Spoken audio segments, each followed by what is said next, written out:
Hello dear students, welcome all of you at Motion online. तो प्यारे बच्चों, कैसे हैं आप सब लोग? उम्मीद करती हूँ आप सभी लोग बहुत ही अच्छे होंगे। तो बच्चों, मैं हूँ आपकी रसायन विज्ञान की अध्यापिका क्रीना और कार्बनिक रसायन में हम पढ़ रहे हैं चैप्टर नंबर 3, जो कि हमारी एनसीईआरटी का है 12th चैप्टर और नाम है एल्डिहाइड कीटोन एंड कार्बोक्सिलिक अम्ल।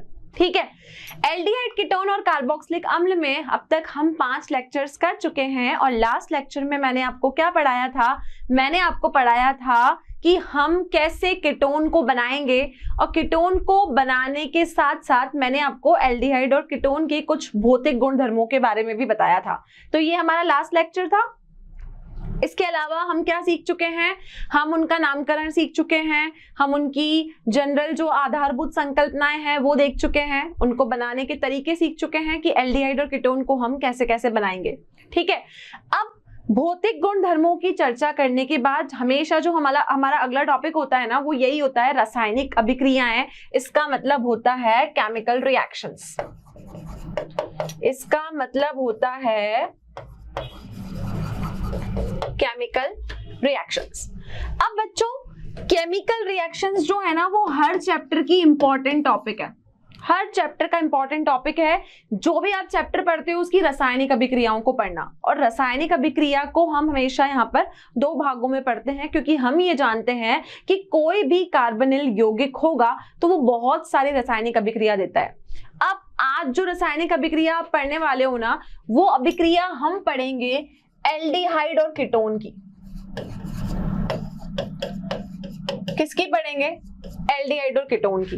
हमेशा जब मैं अभिक्रियाओं की बात करती हूं, मैं बहुत बार ये टर्म यूज कर चुकी हूं कि हमेशा अभिक्रियाएं 2 तरीके की होती है। एक होती है आपकी नाभिक रागी, एक होती है इलेक्ट्रॉन रागी।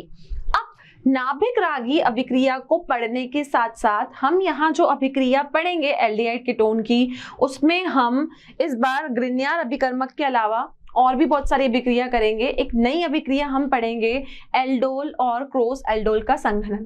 तो यहाँ पर अभिक्रिया 1 या 2 नहीं है, हमारे पास में बहुत सारी तरीके की अभिक्रिया हैं जो एल्डिहाइड और कीटोन दोनों से रिलेटेड है। तो शुरू करते हैं हमारा आज का टॉपिक, जिसका नाम है रासायनिक अभिक्रियाएं, हमारा भाग 1।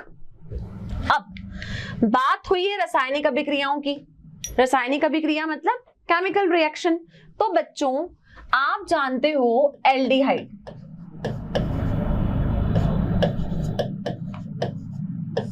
और कीटोन।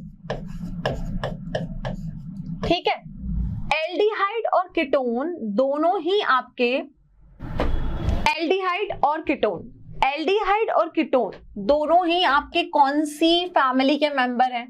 दोनों ही कार्बोनिल फैमिली के मेंबर हैं। हम कहते हैं ये दोनों कार्बोनिल यौगिक है।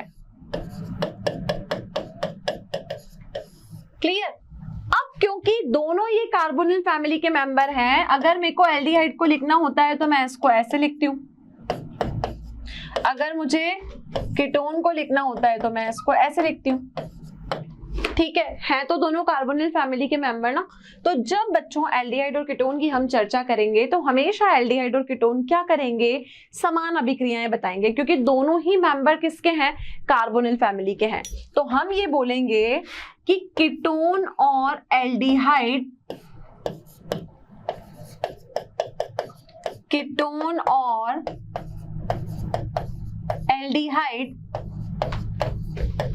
समान कार्बोनिल समूह होने के कारण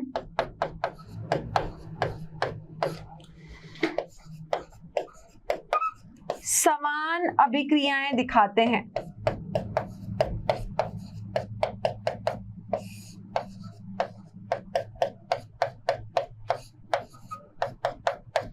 क्लियर?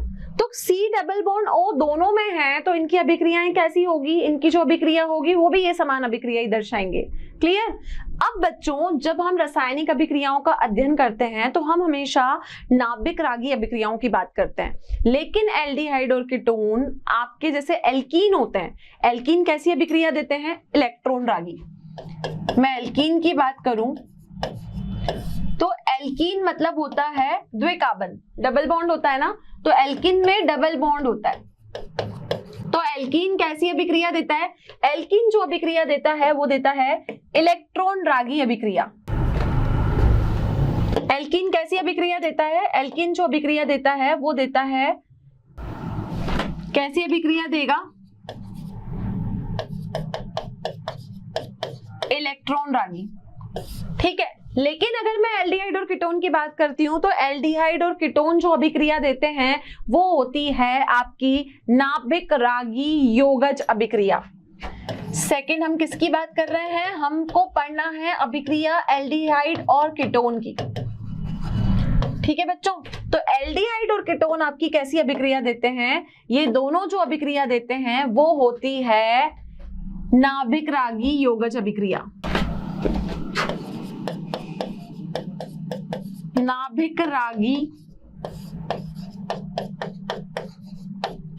योगज अभिक्रिया।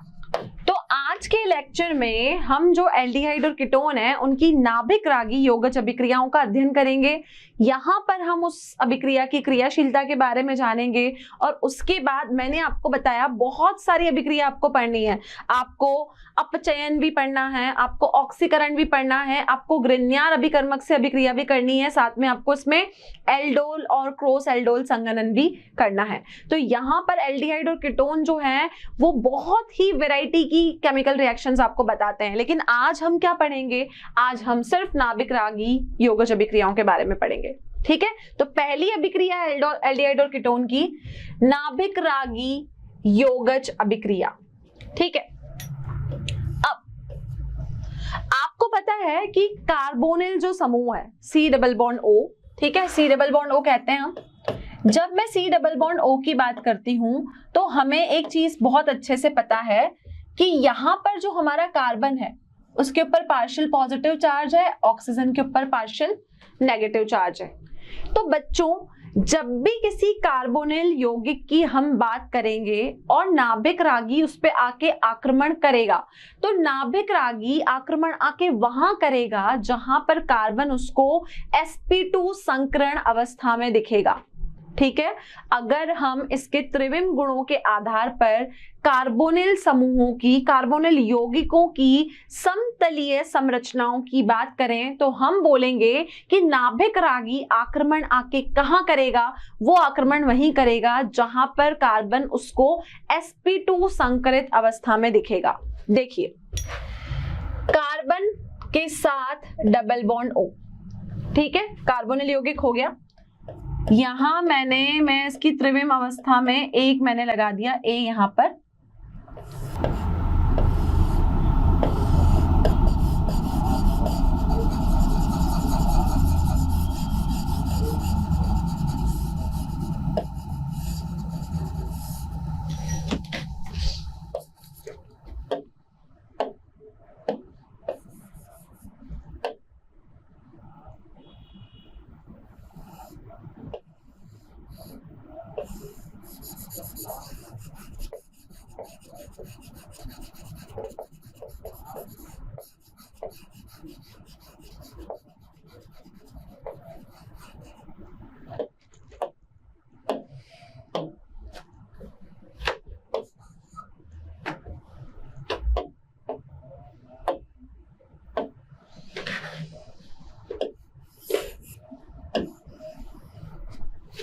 ये आपका कोई भी कार्बोनिल समूह है। कार्बन क्या कर रहा है? अपने 4 बंध को पूरा करके उसके साथ कोई ना कोई समूह लगा हुआ है। अब मैं क्या बोल रही हूं कि मुझे पढ़ना है नाभिक रागी योगज अभिक्रिया। तो बच्चों जब अब नाभिक रागी अभिक्रियाओं की बात करेंगे ना तो हम यहाँ पर इसको होने की क्रियाविधि देखेंगे। क्रियाविधि होने के साथ साथ हम इसकी अभिक्रियाशीलता पे भी बात करेंगे कि इसकी रिएक्टिविटी कैसे है। पर अभी मैं आपको बता रही हूँ कि कोई भी कार्बोनिल यौगिक इस तरीके से होता है। ठीक है, अब हमने बोला कि ये कौन सी अभिक्रिया शो करेंगे? ये आपको नाभिक रागी अभिक्रिया शो करेंगे। तो नाभिक रागी का मतलब इस पे अटैक कौन करेगा? Nu नेगेटिव न्यूक्लियोफाइल अटैक करेगा ना। क्यों करेगा? क्योंकि नाभिक रागी अभिक्रिया में हमेशा न्यूक्लियोफाइल आपका आक्रमण करता है। और मैं क्या बोल रही हूं, वो आक्रमण कहां करेगा? जहां पर उसको कार्बन sp2 संकरित अवस्था में दिखेगा। ठीक है, तो हमने बोला कि ये नाभिक रागी जाके आक्रमण कहां करेगा, जहां पर कार्बन की संक्रमण अवस्था sp2 है। तो हम यहां बोल रहे हैं नाभिक रागी आक्रमण वहां होगा जहां कार्बन sp2 संकरित होगा। ठीक, नाभिक रागी आक्रमण हमारा वहां करेगा जहां पर उसको कार्बन sp2 संक्रमण वाला मिलेगा। क्लियर बच्चों? ये क्रियाविधि कैसे हुई, ये हमारा पहला टॉपिक है। दूसरा हम इसकी अभिक्रियाशीलता पे चर्चा करेंगे। तो देखिए नाभिक रागी अभिक्रियाएं कैसे होगी। नाभिक रागी यौगज अभिक्रियाओं की पहले हम क्रियाविधि देखेंगे, अब अभिक्रियाशीलता देखेंगे और उसके बाद हम इसके विलोपन की विधि के साथ इसके कुछ उदाहरणों पे चर्चा करेंगे। तो पहला है हमारा इसी अभिक्रिया की विधि।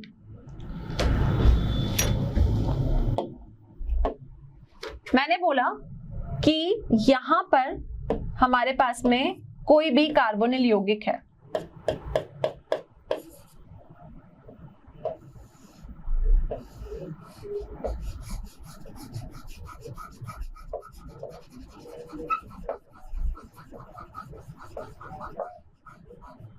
ठीक है बच्चों, ये हुआ आपका कार्बोनिल यौगिक।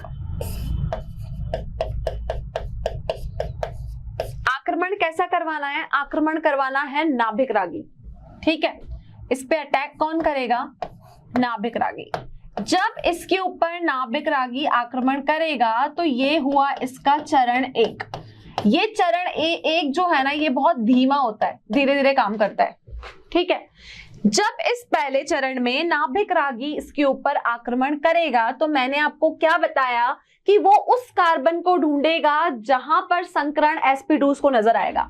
तो बच्चों ये क्या करेगा, ये इस पे ऐसे जाके अटैक करेगा। ये आक्रमण यहां से कैसे करेगा, पीछे से जाके आक्रमण करेगा। ठीक है, ये बहुत डरा हुआ है, इसको sp2 संकरित कार्बन चाहिए, तो ये आक्रमण जाके ऐसे पीछे से करेगा। क्लियर? अब देखो यहां क्या बनेगा, यहां आपका लग जाएगा Nu, यहां हो गया आपका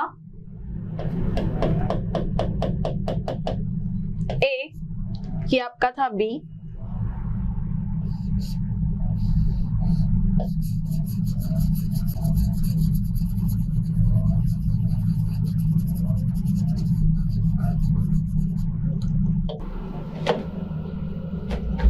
ये हो गया आपका B,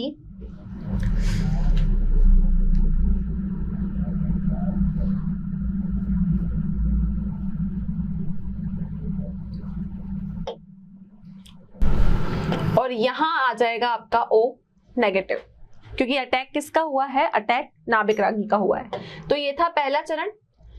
इस अभिक्रिया के पहले चरण में आपने क्या देखा, न्यूक्लियोफाइल ने उस कार्बन पर आक्रमण किया जहां पर sp2 संक्रमण था, उस समतलीय कार्बन पर जिसकी अवस्था sp2 संकरण वाली थी। तो ये हम यहां पर समतल बना देते हैं इसका। ठीक है,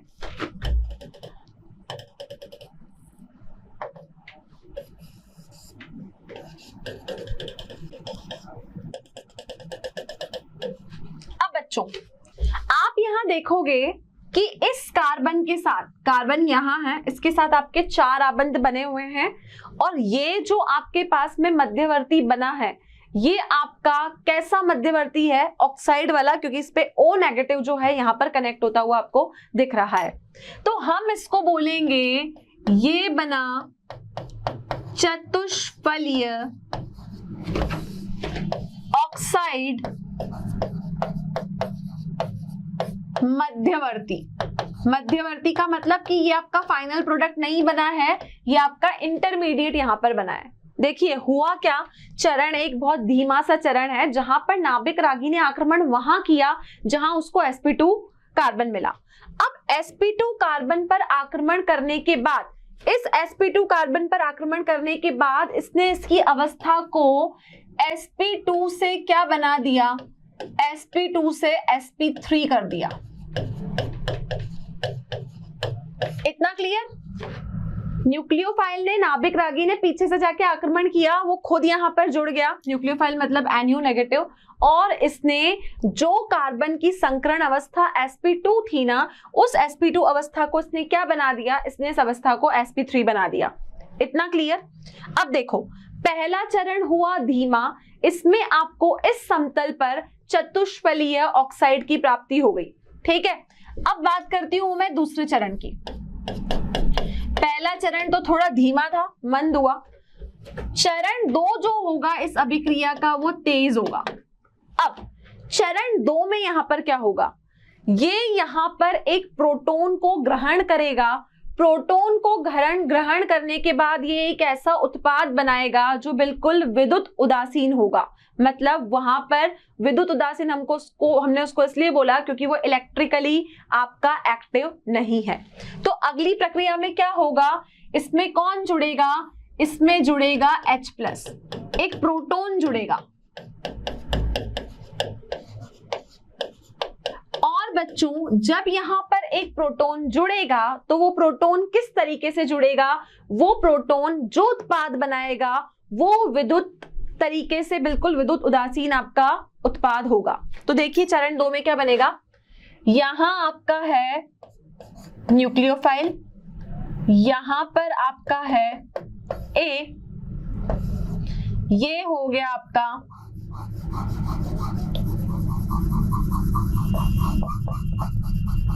B, और जैसे ही H यहां जुड़ेगा वो इस O के साथ जुड़ जाएगा, तो यहां आ जाएगा OH।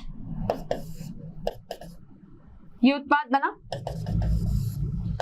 अब मैं बोल रही हूं कि यहां जो फाइनल स्टेज में चरण 2 में जो आपका उत्पाद बना, ये उत्पाद जो यहां बना है ये आपका विद्युत उदासीन है।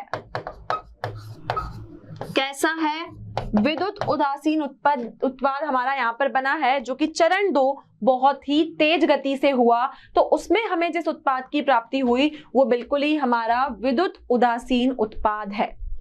अब बच्चों, आप यहां देख रहे हो कि ये जो योगज बना, ये आपका न्यूक्लियोफाइल H और OH के सम्मिलित होने से बना।